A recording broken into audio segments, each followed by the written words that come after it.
Today is Sunday, the 1st of March, and we are reading from day 60 of the Book of Mysteries by Jonathan Cahn.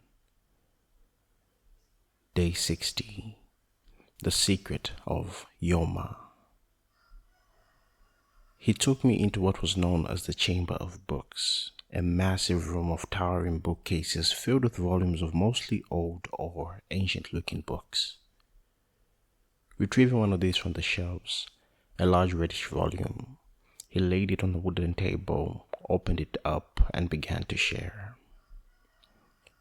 There were in the Temple of Jerusalem two major barriers separating God from man, the holy from the unholy.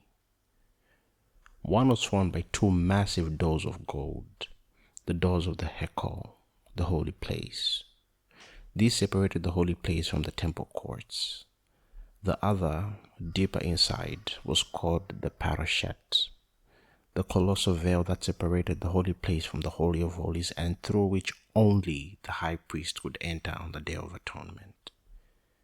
They were the representations of the barriers separating each of us from God, the chasm between the sinful and the most holy. But it is recorded in the New Testament that at the time of Messiah's death, the Parashet, the veil of the Holy of Holies, was torn in two. What would that have signified? That the barrier between man and God was removed? Exactly. But there was still a second barrier, the golden doors of the Hekel. Should not that barrier have been opened as well? Could there have been a second sign, a second witness? There was, and of the most powerful kind, an opposing witness. This is in Tractate Yoma 39, he said, pointing to the open book, from the writings of the rabbis, the Talmud. It contains a most amazing thing. See, the rabbis record that before the destruction of Jerusalem in AD 70, a strange thing began to take place in the temple. The second barrier, the golden doors of the Hekel, began to open by itself. When? I asked. When did they start doing that? The rabbis record that it began to happen about 40 years before AD 70.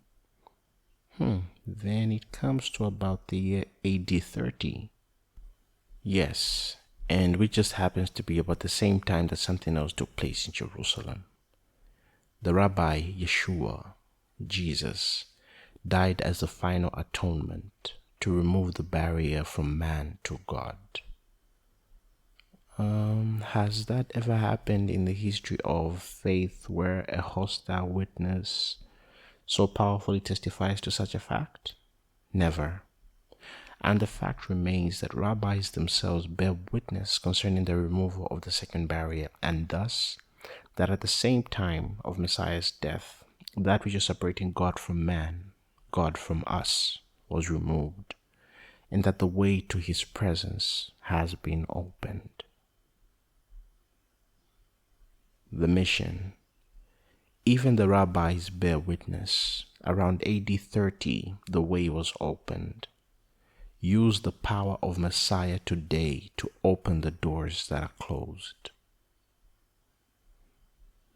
And we are reading from Psalm 24, verses 7 through 10, the Gospel of Matthew 27, verses 50 and 51, the Book of Hebrews 6, verses 19 and 20, and chapter 10, verses 19 and 20. May the grace and peace of God be with you in this new month. God bless you.